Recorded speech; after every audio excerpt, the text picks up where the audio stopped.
Are you listening? Welcome to the Nerf Report. My name is Bryant, and for today's show, let's talk about PlayStation, who is fresh off the launch of the PlayStation 5, which is quickly becoming one of the fastest selling consoles in the company's history.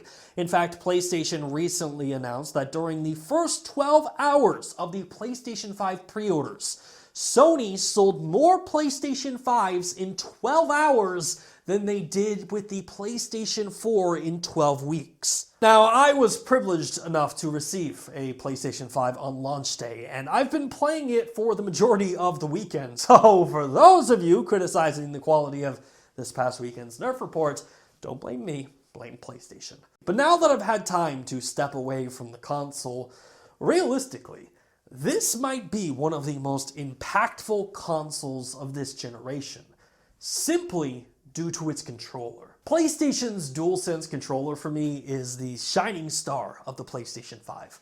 There is nothing on the market quite like it. The controller's adaptive triggers have completely transformed shooting guns in games like Call of Duty, and the controller's haptic feedback assists in creating such a unique experience. Legit, using this controller almost ruins all other controllers for me. Like, the adaptive triggers create an experience where drawing an arrow on a bow actually feels different. Pulling a trigger on your gun in Call of Duty is absolutely insane, and even with a game like Astrobot, who uses the adaptive triggers to control things like thrusters or springs, the DualSense completely transformed that gameplay. In fact, quick little story, my wife is not a gamer. She's the furthest thing from it. But when I let her play Call of Duty and she got to feel the triggers, her eyes legit lit up. And she was like, I feel so powerful right now.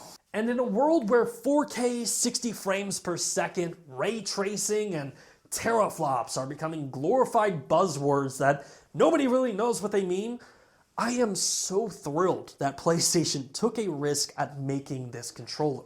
Now, I will say, the major drawback to the DualSense controller is its battery life, with my personal experience being anywhere from like 4 to 5 hours at a time, and then the controller needs to be recharged. But quite frankly, I mean, that's a trade-off that I'm more than willing to make for features like the adaptive triggers and haptic feedback.